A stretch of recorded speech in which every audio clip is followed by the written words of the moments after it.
História 1. Alguém desligava as luzes depois que eu dormia. Daniel Moore começou a desconfiar de que algo estava errado na terceira noite em que acordou e encontrou a casa no escuro. Não completamente escura, apenas do jeito errado. A luz do quarto permanecia acesa, exatamente como ele havia deixado antes de dormir. Todas as outras, apagadas.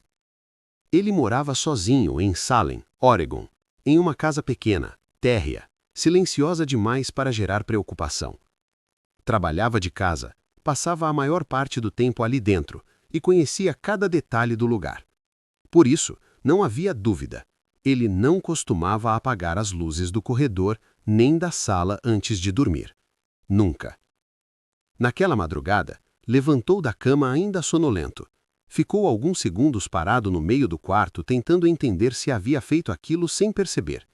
O silêncio era absoluto. Nenhum ruído vindo da rua, nenhum som dentro da casa. Apenas o zumbido distante do refrigerador na cozinha. Ele voltou para a cama tentando ignorar. Na noite seguinte, aconteceu de novo.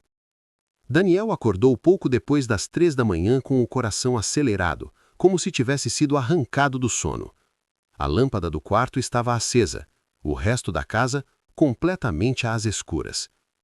Ele sentiu um desconforto imediato, não exatamente medo, mas a sensação incômoda de que algo havia mudado enquanto ele dormia. No dia seguinte, decidiu testar.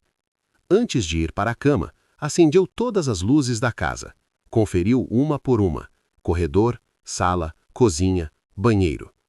Parou no meio do corredor e observou por alguns segundos, tentando gravar aquela imagem na memória. Depois, foi dormir. Acordou às 13h06 da manhã. O quarto estava iluminado. O corredor, não. Daniel sentou-se na cama, sentindo um frio leve subir pelas pernas. Ele não lembrava de ter acordado durante a noite, não lembrava de ter se levantado. Ainda assim, algo tinha acontecido. Naquela manhã, verificou a fiação da casa. Tudo normal. Testou os interruptores. Nenhum defeito aparente. Tentou se convencer de que estava exagerando. Mesmo assim, naquela noite deixou a porta do quarto fechada antes de dormir. Acordou novamente às 3. A porta estava entreaberta. Daniel ficou imóvel, olhando para a abertura escura por alguns segundos longos demais. Teve a sensação clara de que alguém havia acabado de sair do quarto, embora não tivesse ouvido absolutamente nada. No dia seguinte, comprou uma câmera simples e instalou no corredor, apontada diretamente para a porta do quarto. Não contou a ninguém. Não queria parecer paranoico antes de ter certeza. Naquela noite, deitou-se com dificuldade para dormir. A luz do quarto permaneceu acesa. O resto da casa também. Acordou com o mesmo sobressalto. O relógio marcava 13h05. O quarto ainda estava iluminado. O corredor, escuro. Daniel se virou lentamente na cama e percebeu que a porta estava aberta, exatamente no mesmo ângulo da noite anterior.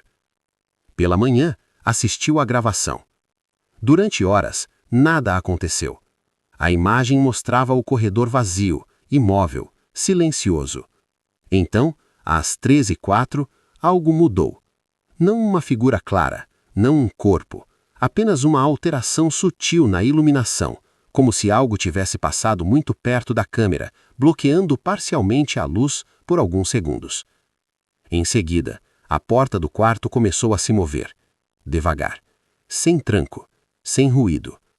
A câmera perdeu o foco por um instante, como se algo estivesse muito próximo da lente. Daniel assistiu ao trecho várias vezes.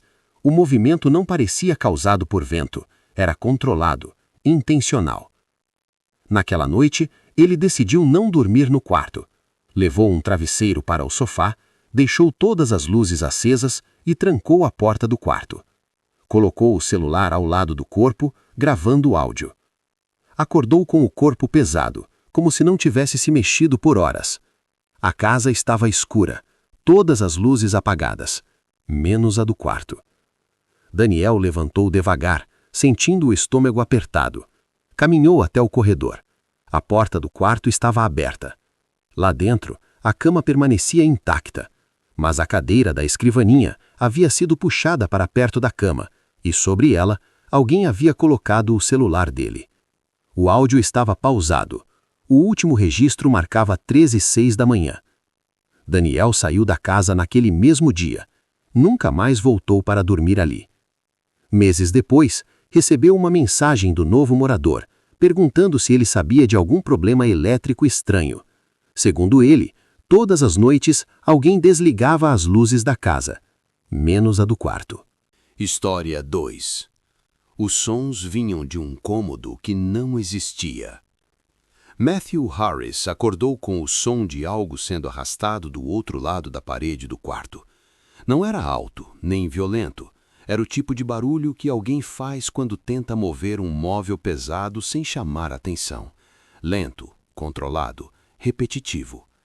Ele ficou imóvel na cama, ouvindo. O som cessou tão de repente quanto começou.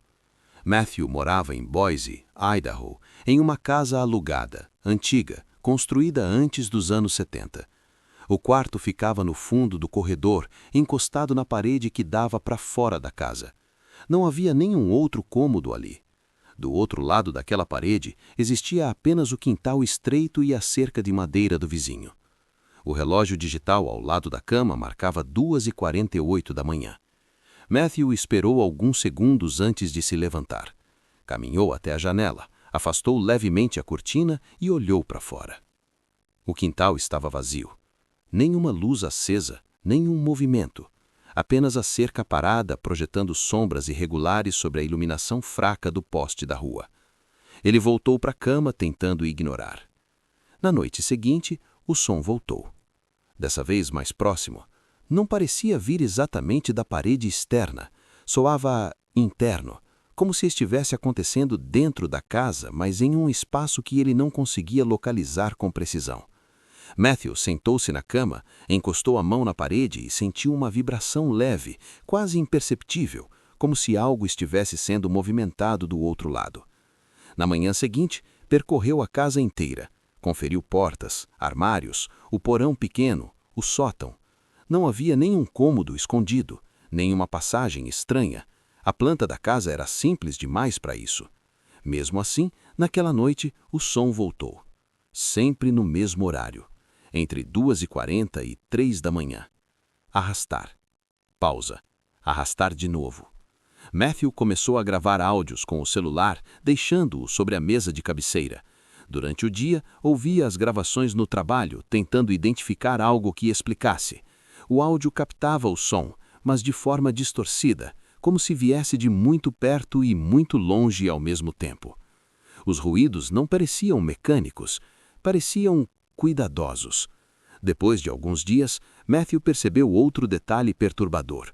O som nunca acontecia quando ele estava acordado, somente quando dormia. Ele passou a ficar acordado de propósito. Numa sexta-feira, manteve as luzes acesas, a televisão ligada e ficou sentado na cama até depois das 3. Nada aconteceu. O silêncio era completo, exatamente como se algo estivesse esperando. Quando finalmente dormiu, quase amanhecendo, acordou com o barulho. O mesmo arrastar lento. O relógio marcava 2h52. Matthew sentiu um frio imediato. Ele tinha certeza de que ainda não estava em sono profundo. Ainda assim, o som estava lá. Ele se levantou e pressionou o ouvido contra a parede. O barulho cessou. Mas dessa vez, algo novo aconteceu. Ele ouviu uma respiração. Não vinda do quarto, vinda de dentro da parede. Matthew recuou num impulso, sentindo o coração disparar. O silêncio voltou a se espalhar pela casa. Nenhum outro ruído, nenhum passo, nenhuma porta. Na manhã seguinte, decidiu falar com o proprietário. O homem ouviu tudo com atenção, percorreu a casa e garantiu que não havia nenhum espaço oculto ali. Comentou que décadas antes a casa havia passado por uma reforma grande, mas que tudo fora regularizado. Nenhum registro de anexos estranhos. Mesmo assim, permitiu que Matthew quebrasse um pequeno trecho da parede apenas para conferir. Nada. Apenas concreto antigo e madeira. Naquela noite, o som voltou. Mais próximo do que nunca. Matthew acordou com a sensação clara de que algo estava do outro lado da parede, exatamente onde ele encostava a cabeça ao dormir. O arrastar agora era acompanhado de um ruído seco, como se algo estivesse sendo apoiado com cuidado. Então, ouviu algo que o fez prender a respiração. 3 batidas leves. Não na parede. Por dentro. Matthew não respondeu. Não se mexeu. Não respirou fundo. As batidas não se repetiram. Na manhã seguinte, encontrou algo diferente no quarto. Um pequeno monte de pó branco no chão, encostado na parede. Gesso. Como se alguém tivesse raspado a superfície do outro lado. Matthew decidiu sair da casa naquela mesma semana. Antes de ir embora, deixou o quarto completamente vazio. Nenhum móvel, nenhum objeto, apenas o calçado no chão. Na última noite, dormiu pouco. Acordou com o som pela última vez. O arrastar estava mais rápido agora, menos cuidadoso. Ele se sentou na cama e olhou fixamente para a parede. Então ouviu algo deslizando, como um dedo passando lentamente pelo interior da superfície, desenhando algo. Matthew saiu da casa ao amanhecer. Nunca mais voltou. Meses depois, já morando em outro estado, recebeu um e-mail inesperado do antigo proprietário. Dizia que o novo inquilino havia reclamado de um problema estranho. Segundo ele, havia sons vindos de um quarto que não constava na planta da casa. Quando foram verificar, encontraram algo gravado na parede do antigo quarto de Matthew, do lado de dentro, arranhado profundamente no gesso. Um retângulo, do tamanho exato de uma porta.